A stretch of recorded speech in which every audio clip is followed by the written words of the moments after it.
Hello everyone. Today in this class we are going to discuss a new type of representation of the data. Say for example, what if the data that is given to us, or you can say a pictorial representation that is given to us, is not in the form of graphs, that is not using the graphs, not in the form of like bar graphs or say histogram or anything like that.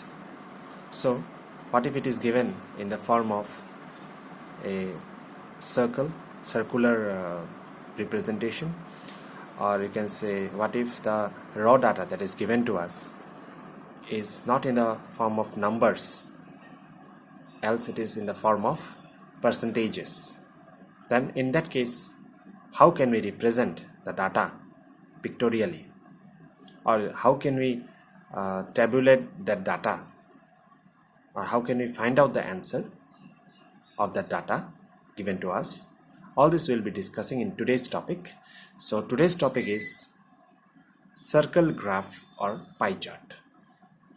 So the name itself has given us some idea how it would look like. The name is already given circle. So we know graphs are not circular in nature.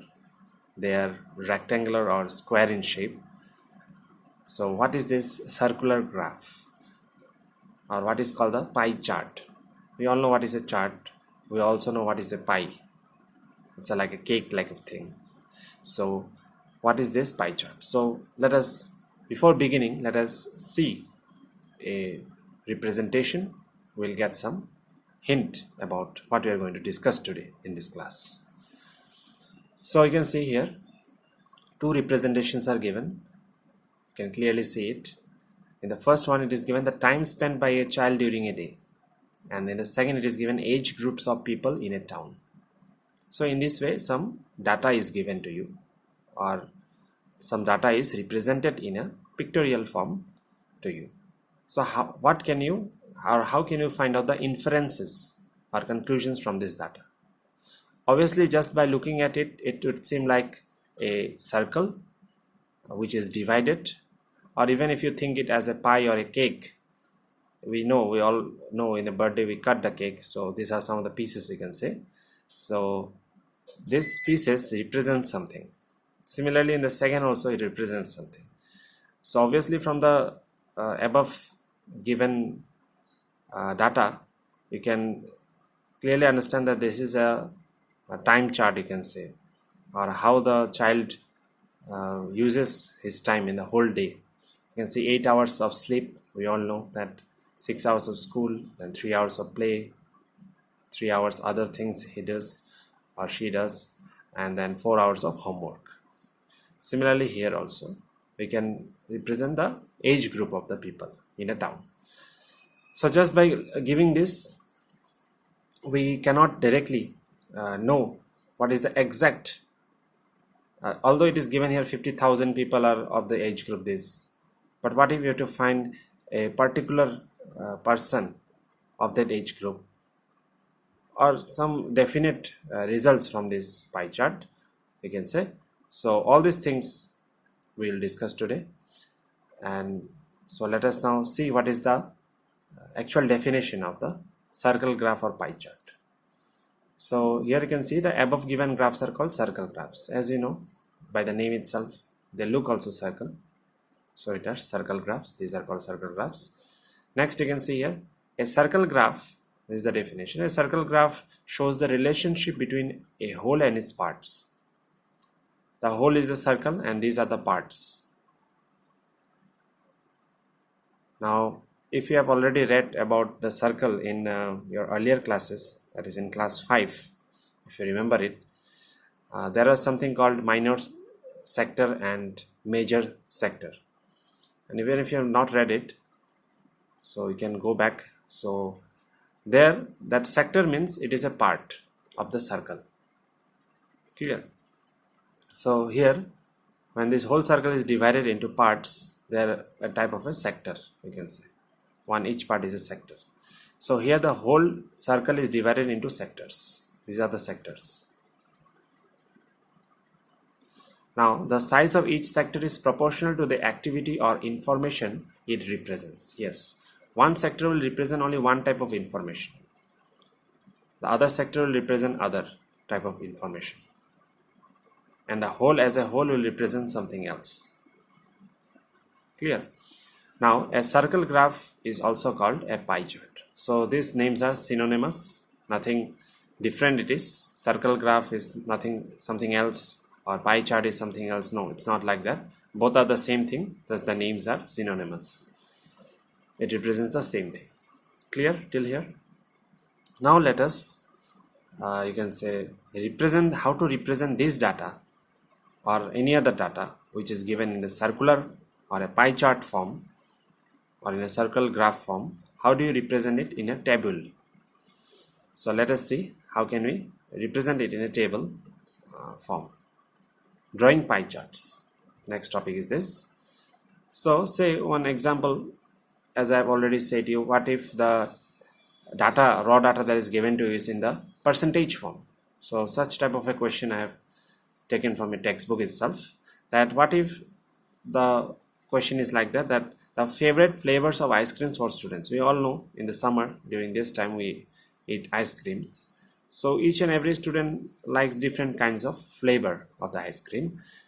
So it is not given that this person likes this flavor or that person like that flavor, but it is given in the form of percentages. So let us see the chart, or the, you can say, the table. So these are the flavors: chocolate, vanilla, and some other flavors are there, and it is given in percentages. So since it is given in percentages, we cannot directly make this frequency distribution table kind of thing, because if we represent in that form, we have to first know what is the exact value or what is the exact number of students who likes chocolate, who likes vanilla. We don't know that. So since we don't know that, so we have to represent it something in a pie chart form. So how to do that? Solution is given to here. To represent the above data in a pie chart, we need to draw a circle and then find out the sectors. As I've already told just now a while ago about the sectors, we have to find out the sectors of the circle in terms of angles. Since it is a circle, we know a circle is total, complete circle is 360 degree. So each sector will be only a part of the 360 degree. So definitely whatever sector we get, that will be something in terms of angles. Clear? And from that angles we can represent this percentages. So let us see how to do that. The given data is in percentages, as we know, can be tabulated in the form of angles to find out the sectors of the pie chart as follows. So how to find out? Okay, now look carefully in this table. This is the main thing, how to find out the exact value, or how to represent this value or the data, raw data, in a proper form. So flavors are already given to you. This thing is also given to you, the percentages. Now 50%, we know in a percentage the whole is a what? It is 100%. So this 50% is only a part of it.